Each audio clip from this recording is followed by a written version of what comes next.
I want to address, larger answer to your question. We were always focusing on the free speech aspects of this, but we're talking about free speech about a war. A war should not be going on.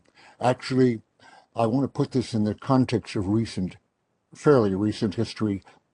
50 years ago, when I was 40, I was facing the same charges that Julian is now, and for the same reason, essentially. I had in 1971 revealed truth that went back to 1945, almost a quarter century earlier, about a war we should never have been fighting, and that was made clear by the 7,000 pages of top secret documents that I put out. Nevertheless, that war had 4 years to go. Up till that time, when I did it, when I put out this information, we had already dropped several times the explosive tonnage of World War II on Indochina, and we had another World War II to go. So I was exercising free speech in order to stop us from a wrongful war, and did not succeed at first. My trial was stopped because of crimes committed against me that came out in the course of my trial. And amazingly, I have lived long enough to see Julian Assange facing the same charges for the same reason, essentially, and subject to the same crimes by my government in this case.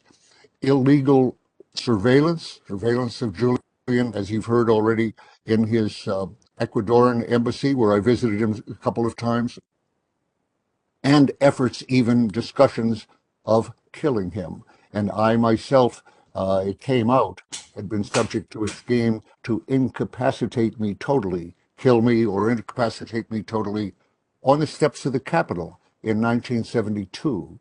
As I say, at that point, the war had still 3 years to go. But we were involved, in other words, not only in speaking freely, but in doing so in order to reveal an aggressive war, a wrongful war that should have been stopped long before. And simply telling the truth in either case was not enough to stop that war, but in my case, it did prove a necessary element. We are now, think of where we are at this point. 10 years ago, in 2010, I accompanied Julian Assange at revealing the Iraq war logs to a press conference in London. And in handling those and refusing to put over this material, secret material, and refusing to give it to an authorized person, whoever that might be, I am a subject to trial and conviction in the eyes of our Department of Justice, as Julian is, by that wrongful and unconstitutional reading of the Espionage Act. And I would be glad to join him in that. But obviously the point here is he should not have been on trial at all. He was doing what he should have done, just as was doing what I should have done. I was facing 115 years in prison for doing that. Julian is facing 175, a kind of inflation here, but the effect on our lives would be pretty much the same if we got convicted. So I'm saying that in the case of this war, let us recall, this is 2020.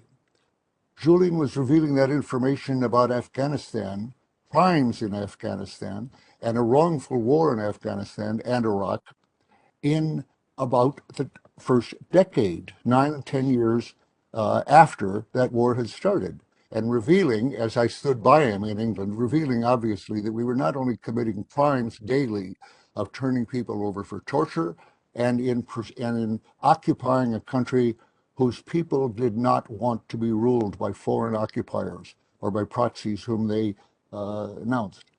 That was 10 years ago.